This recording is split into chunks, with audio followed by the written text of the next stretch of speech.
శ్రీ గురు రాఘవేంద్ర జ్యోతిష్యాలయం ప్రముఖ జ్యోతిష్యులు శ్రీ కాళికాదేవి ఆరాధకులు ప్రధాన తాంత్రిక్ శ్రీ ఎంకే శాస్త్రి గారు మీ జీవిత సంపూర్ణ భవిష్యత్తు చెప్పగలరు. మీకు ఎటువంటి సమస్యలు ఉన్నా కాళికాదేవి దైవభక్తి పూజల ద్వారా పరిహారం చేయగలరు. WhatsApp number 8217745121. స్త్రీ పురుష వశీకరణం 100% గ్యారంటీ. ఇప్పుడు ప్రపంచం మొత్తం టీవీ స్క్రీన్ల వైపు కళ్ళప్పగించి చూస్తుంది. ఎక్కడ చూసినా బ్రేకింగ్ న్యూసే. సోషల్ మీడియాలో స్క్రోల్ చేస్తే చాలు రష్యా ప్రెసిడెంట్ పుతిన్ భారత్లో అడుగుపెట్టారు అనేదే ఇప్పుడు హాట్ టాపిక్. కానీ మీరు టీవీలో చూసేది జస్ట్ ట్రైలర్ మాత్రమే. అసలు సిసలైన సినిమా ఢిల్లీలోని ఒక భారీ భవనం తలుపుల వెనక నడుస్తుంది. 99% మందికి దీని గురించి అస్సలు ఐడియా ఉండదు. మామూలుగా మనం ఏమనుకుంటాం, ఏదో 2 దేశాల లీడర్స్ కలిశారు, షేక్ హ్యాండ్ ఇచ్చుకున్నారు, ఫోటోలకు ఫోజులు ఇచ్చారు అనుకుంటాం. కానీ సీన్ అది కాదు బాస్. ఇది కేవలం ఇటుకలు రాళ్లతో కట్టిన ఒక బిల్డింగ్ కాదు. ఈరోజు అంటే 2025లో ప్రపంచం ఫ్యూచర్ డిసైడ్ అయ్యే ప్లేస్ ఇదే. ఢిల్లీలోని ఈ రాజభవనం తలుపులు తెరుచుకుంటే అమెరికా, యూరప్ దేశాల గుండెల్లో రైళ్లు పరిగెడతాయి. దీని పేరే హైదరాబాద్ హౌస్. 1928లో ప్రపంచంలోనే అత్యంత ధనవంతుడిగా పేరు తెచ్చుకున్న ఒక వ్యక్తి దర్జాకి, అతని యాటిట్యూడ్కి ఇది నిలువుటద్దం. బ్రిటిష్ వాళ్ళు భారత్ను రూల్ చేస్తున్న టైంలోనే వాళ్ళకే చుక్కలు చూపించిన రేంజ్ అది. నేడు కోట్లాది రూపాయల బిజినెస్ డీల్స్, డిఫెన్స్ అగ్రిమెంట్లు అన్నీ ఒకే పైకప్పు కింద జరుగుతున్నాయి. 2025లో జరగబోయే గ్లోబల్ వార్కి ఇది ఒక కొత్త ప్లాట్ అని చెప్పుకోవచ్చు. బ్రిటిష్ వాళ్ళు ఎంతో బుర్ర పెట్టి డిజైన్ చేసిన ఆ సీతాకోకచిలుక షేప్ మ్యాప్ వెనుక అసలు స్టోరీ ఏంటో తెలిస్తే మీ మైండ్ బ్లాక్ అవ్వాల్సిందే. ఒకప్పుడు నిజాం తన ఆస్తిపాస్తులు, వజ్రాలు, వైడూర్యాలు చూసుకుని మురిసిపోయిన అదే టేబుల్ దగ్గర కూర్చొని ఇప్పుడు మోడీ, పుతిన్లు వెస్ట్రన్ కంట్రీస్కి చెమటలు పట్టిస్తున్నారు. 170 కోట్ల విలువ చేసే ఈ బంగ్లాలో నిజాం దాచిన సీక్రెట్స్ ఎన్నో ఉన్నాయి. మోడీ, పుతిన్ ఆ కారిడార్లలో నడుచుకుంటూ వెళ్తుంటే అది జస్ట్ వాకింగ్ కాదు, వాషింగ్టన్ వరకు వినిపించేలా అమెరికాకు ఒక సైలెంట్ వార్నింగ్ ఇస్తున్నట్టుంటుంది. అసలు అమెరికా ప్రెసిడెంట్ అయినా, రష్యా ప్రెసిడెంట్ అయినా భారత్ రాగానే ఈ హైదరాబాద్ హౌస్కే ఎందుకు క్యూ కడతారు? మన దగ్గర రాష్ట్రపతి భవన్ ఉంది, ప్రైమ్ మినిస్టర్ ఆఫీస్ ఉంది. అయినా సరే మీటింగ్స్ అన్నీ ఇక్కడే ఎందుకు ప్లాన్ చేస్తారు? ఈ వీడియోలో ఈ భవనం వెనుక ఉన్న హిస్టరీ, ఇప్పుడు నడుస్తున్న పాలిటిక్స్ గురించి క్లియర్గా తెలుసుకుందాం. అంతకంటే ముందు ఒక చిన్న రిక్వెస్ట్, మీరు మా ఛానల్ సబ్స్క్రైబ్ చేసుకోకపోతే వెంటనే సబ్స్క్రైబ్ చేసుకోండి. కామెంట్ సెక్షన్లో జై హింద్ అని రాయడం మర్చిపోకండి. మనం కొంచెం ఫ్లాష్ బ్యాక్లోకి వెళ్దాం. బ్రిటిష్ వాళ్ళు భారత్ను రూల్ చేస్తున్న టైం అది. 1920లో ఢిల్లీని కొత్త రాజధానిగా కడుతున్నారు. అప్పట్లో భారత్లో 500 మందికి పైగా రాజులు, సంస్థానాధీశులు ఉండేవారు. కానీ అందరిలో కల్లా హైదరాబాద్ నిజాం మీర్ ఉస్మాన్ అలీ ఖాన్ రేంజే వేరు. ఇప్పటి ఎలాన్ మస్క్, జెఫ్ బిజోస్లు కూడా ఆయన ముందు దిగదొడిపోయాయని చెప్పాలి. ఎందుకంటే ఆయన పేపర్ వెయిట్గా కూడా కోట్ల విలువైన డైమండ్ వాడేవారట. అది ఆయన లెవెల్. టైమ్ మ్యాగజైన్ కూడా ఆయన్ని వరల్డ్ రిచెస్ట్ మ్యాన్ అని కవర్ పేజీలో వేసింది. సో ఢిల్లీలో రాజులందరూ తమ హోదాకి తగ్గట్టు ఇల్లు కట్టుకుంటున్నారు. దాన్ని ఛాంబర్ ఆఫ్ ప్రిన్సెస్ అనేవాళ్ళు. కానీ మన నిజాంకి మాత్రం సాదాసీదా ఇల్లు నచ్చలేదు. ఆయన టేస్ట్ వేరు, ఆయన బిహేవియర్ వేరు. ఇప్పుడు మనం రాష్ట్రపతి భవన్ అంటున్నాం కదా, అప్పట్లో అది వైస్రాయ్ హౌస్. సేమ్ అలాంటి ప్యాలెస్సే కావాలని పట్టుబట్టాడు. నేను భారత్లోనే రిచెస్ట్ పర్సన్ని, లండన్ రాణి కూడా చూసి కుళ్ళుకునేలా నా ప్యాలెస్ ఉండాలి అని ఆర్డర్ వేశాడు. మన పెద్దలు అంటారు కదా, డబ్బున్నవాడి మాటే శాసనం అని. సేమ్ అలాగే ఆయన పట్టుదల వల్లే ఈ హైదరాబాద్ హౌస్ పుట్టింది. ఇది కేవలం ఢిల్లీలో ఉండడానికి కట్టుకున్న ఇల్లు కాదు, నిజాం అహంకారానికి, ఆయన ప్రెస్టీజ్కి సింబల్. 1926 మరియు 1928 మధ్యలో దీనికోసం ఏకంగా 17 మిలియన్లు ఖర్చు పెట్టాడు. అప్పటి రూపాయి విలువ ఇప్పుడు వేలల్లో ఉంటుంది అంటే లెక్కేసుకోండి అది ఎంత బడ్జెట్ అయిందో. ఇదంతా నిజాం సొంత పాకెట్లోంచి తీసిన డబ్బు.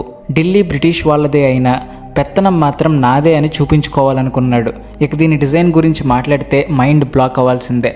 భారత్ గేట్, న్యూఢిల్లీ మొత్తాన్ని డిజైన్ చేసిన famous architect sir Edwin Lutyens దీనికి ప్లాన్ వేశాడు. కానీ నిజాం ఆయనకు ఒక కండిషన్ పెట్టాడు. బిల్డింగ్ చూడగానే మొఘల్ దర్జా ఉట్టిపడాలి, అదే టైంలో యూరోపియన్ క్లాస్ ఉండాలి అని. లూటియన్స్ వేసిన ఆ సీతాకోకచిలుక ప్లాన్ చూస్తే అద్భుతమే. మీరు గనక పైనుంచి డ్రోన్లో చూస్తే కరెక్ట్గా రెక్కలు విప్పిన బటర్ఫ్లైలా కనిపిస్తుంది. దీని వెనుక పెద్ద సైన్స్ కూడా ఉంది. ఢిల్లీలో ఎండలు మండిపోతాయి కదా, అందుకే గాలి, వెలుతురు ప్రతి మూలకి ప్రతి రూమ్కి న్యాచురల్గా రావాలనే అలా కట్టారు. ఢిల్లీలో భారత్ గేట్ పక్కన అత్యంత కాస్ట్లీ ఏరియాలో 8 ఎకరాల భూమిలో ఈ ప్యాలెస్ ఉంది.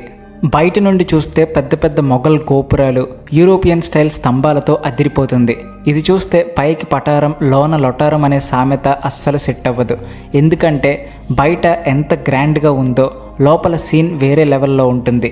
ఎంట్రన్స్లో 55 డిగ్రీల కోణంలో ఉండే ఆ గోపురం చూస్తే మెడలు నొప్పులు పుట్టాల్సిందే.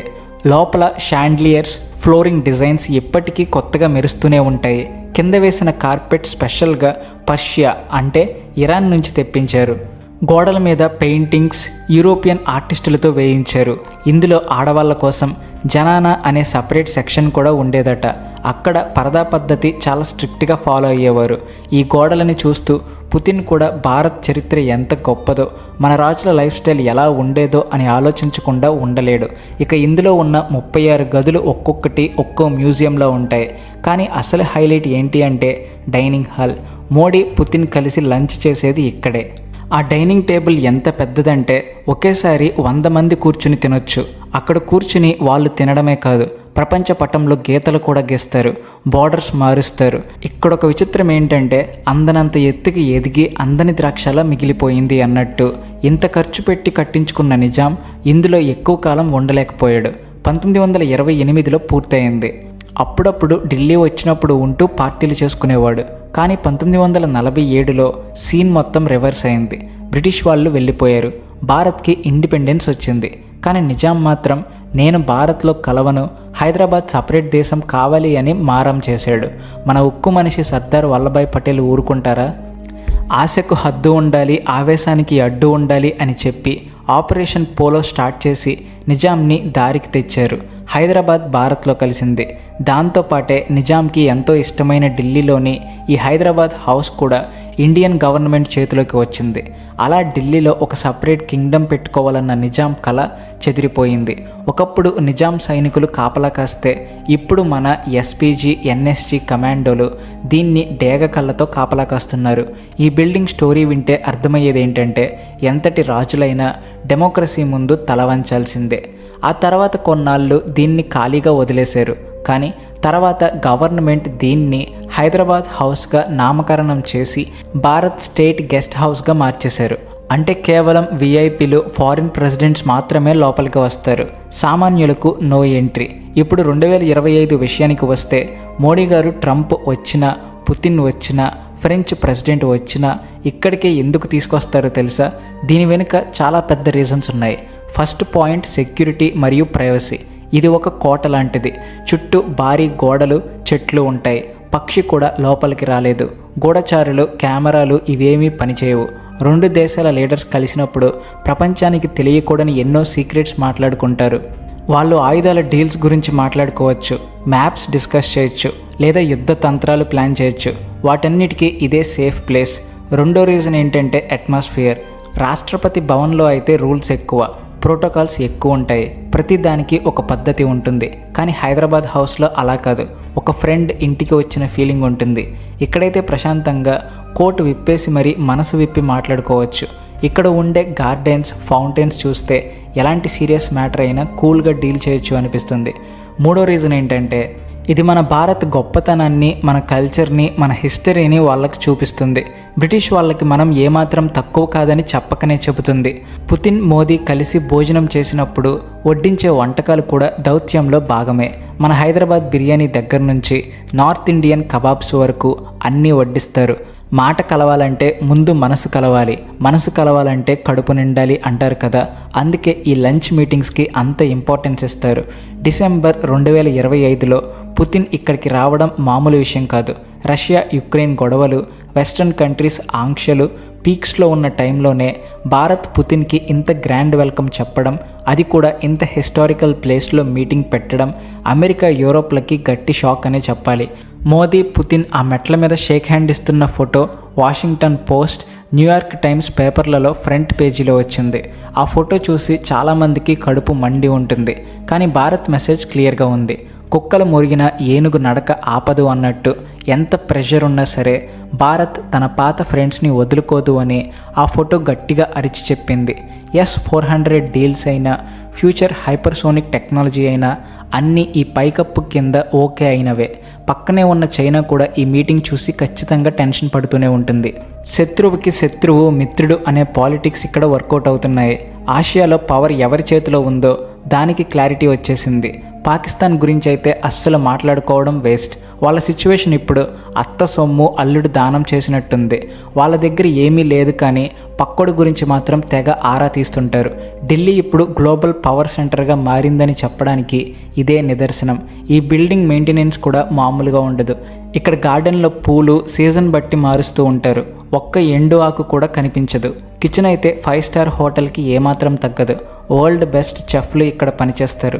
కానీ ఇవన్నీ పక్కన పెడితే ఈ భవనం మనకు ఒక విషయాన్ని గుర్తు చేస్తుంది. అదేంటంటే కాలం ఎంత పవర్ఫుల్ అనేది. ఒకప్పుడు ఒక మనిషి అహంకారానికి తన గొప్పలు చెప్పుకోవడానికి కట్టిన ఈ భవనం ఇప్పుడు 140 కోట్ల భారతీయుల ఆత్మగౌరవానికి ప్రతీకగా మారింది. మన అతిథి దేవోభవ అనే మాటకు ఇది పర్ఫెక్ట్ ఎగ్జాంపుల్.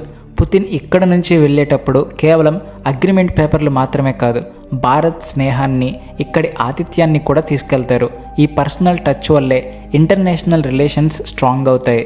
సో ఇది ఢిల్లీలో దాగి ఉన్న ఈ మాయా భవనం, హైదరాబాద్ హౌస్ స్టోరీ. ఇటుకలతో కంటే ఎమోషన్స్తో, పాలిటిక్స్తో కట్టిన బిల్డింగ్ ఇది. ఫ్యూచర్లో ప్రపంచం గతిని మార్చే ఎన్నో నిర్ణయాలు ఇక్కడే జరుగుతాయి. ఎందుకంటే ఇది న్యూ భారత్. అవసరమైతే ఇంట్లో దూరి కొడుతుంది, లేదంటే ఇంటికి పిలిచి రాజవిందు పెట్టి మరీ ప్రపంచాన్ని కంట్రోల్ చేస్తుంది. సో ఇదన్నమాట ఇవాల్టి వీడియో. ఈ కంటెంట్ నచ్చితే please like and share, and also thanks for watching.